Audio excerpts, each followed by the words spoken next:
तुलसीदास जी कहते हैं कि अगर शिव पार्वती की कृपा न हो तो राम कथा कहना भी संभव नहीं। आइए रामचरितमानस के इस पेज का सरल अर्थ के द्वारा समझते हैं। जय श्री राम मित्रों।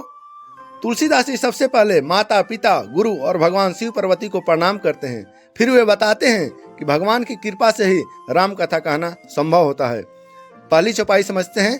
गुरु पितु मातु महेश भवानी, प्रणव दीन बंधु दिन दानी, सेवक स्वामी सखासी अपी के, हित निरूपधि सब विधि तुलसी के।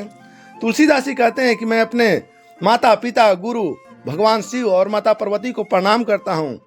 वे सीताराम के सेवक, स्वामी और सच्चे मित्र हैं और हर प्रकार से तुलसीदास जी का भला करने वाले हैं। अर्थात हमें अपने माता, पिता, गुरु और भगवान का हमेशा सम्मान करना चाहिए, क्योंकि उनकी कृपा से ही जीवन में सफलता और सुख मिलता है।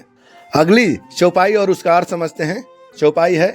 कली बिलो की जग हित हर गिरिजा, साबर मंत्र जाल जिन सिरजा, अनमिल आखर अर्थ न जापू, प्रगट प्रभाव महेश प्रतापू। तुलसीदास जी कहते हैं कि भगवान शिव और माता पार्वती ने कलयुग को देखकर संसार के भले के लिए कई मंत्र बनाए। इन मंत्रों के शब्द कभी कभी समझ में नहीं आते, लेकिन शिव जी की कृपा से उनका प्रभाव बहुत शक्तिशाली होता है। अर्थात कलयुग में भी भगवान की शक्ति से जीवन सुधर सकता है। अभी इस पेज की तीसरी चौपाई सुनते हैं। चौपाई है। सोमेश मोहि पर अनुकूला, करहि कथा मुद मंगल मूला, सुमिर शिवा शिव पाई पसाऊ, बरनऊ रामचरित चित चाऊ। गोस्वामी तुलसीदास जी कहते हैं कि अगर भगवान शिव मुझ पर कृपा करेंगे तो मैं राम कथा को आनंद और मंगल देने वाली कथा के रूप में कह पाऊंगा। इसलिए वे पहले शिव पार्वती जी को याद करके रामचरितमानस का वर्णन शुरू करते हैं। अर्थात हमें भी कोई भी बड़ा काम करने से पहले भगवान को याद करना चाहिए। अभी इस वीडियो की चौथी चौपाई को समझते हैं। चौपाई है।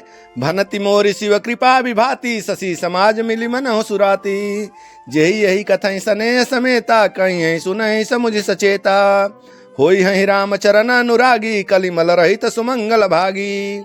गोस्वामी तुलसीदास जी कहते हैं कि मेरी यह कविता भगवान शिव की कृपा से सुंदर और प्रभावशाली बनती है। जो लोग इस राम कथा को प्रेम और ध्यान से सुनेंगे और समझेंगे, उनके हृदय में भगवान श्री राम के चरणों के प्रति सच्चा प्रेम उत्पन्न होगा। ऐसे लोग कलयुग में पाप से मुक्त होकर शुभ और मंगलमय जीवन प्राप्त करेंगे। अर्थात भक्ति से जीवन के पाप और दुख दूर होते हैं और जीवन मंगलमय बनता है। तो इस वीडियो में बाल कांड के 15वें दोहे को समझते हैं। सपने हु साचे हूँ मोहि पर, जो हर गौरी पसाओ, तो फुर हो न कहे सब बस भनिति प्रभाव। गोस्वामी तुलसीदास जी कहते हैं कि यदि भगवान शिव और माता पार्वती की कृपा मुझ पर सच में है तो मैंने जो यह भाषा और कविता कही है उसका प्रभाव अवश्य सफल होगा और लोगों के लिए फलदायी भी होगा। अर्थात अगर भगवान की कृपा होगी तो साधारण शब्द भी लोगों के दिल को छू जाएंगे। अभी इस वीडियो की अंतिम चौपाई को समझते हैं। बंदौ अवधपुरी अति पावनी, सरेजु सरी कलि कलुषन सावनी, प्रणवौ पुर नर नारी बहोरी, ममता जिन पर प्रभु न थोरी। गोस्वामी तुलसीदास जी कहते हैं कि मैं पवित्र अयोध्या नगरी को प्रणाम करता हूँ। यह अयोध्या नगरी बहुत पवित्र है और यहाँ बहने वाली सरजू नदी कलयुग के पापों को भी दूर करने वाली है। फिर भी वे कहते हैं कि मैं अयोध्या के सभी स्त्री पुरुषों को भी प्रणाम करता हूँ, क्योंकि भगवान की उन सब पर बहुत कृपा और स्नेह है। अर्थात अयोध्या नगरी, सरयू नदी और वहाँ रहने वाले भक्त तीनों ही बहुत पवित्र माने गए हैं। तुलसीदास जी यहाँ हमें सिखाते हैं कि जीवन में गुरु, माता, पिता और भगवान का सम्मान करना कितना महत्वपूर्ण है, क्योंकि इन्हीं की कृपा से जीवन पवित्र और सफल बनता है। जय श्री राम। धन्यवाद।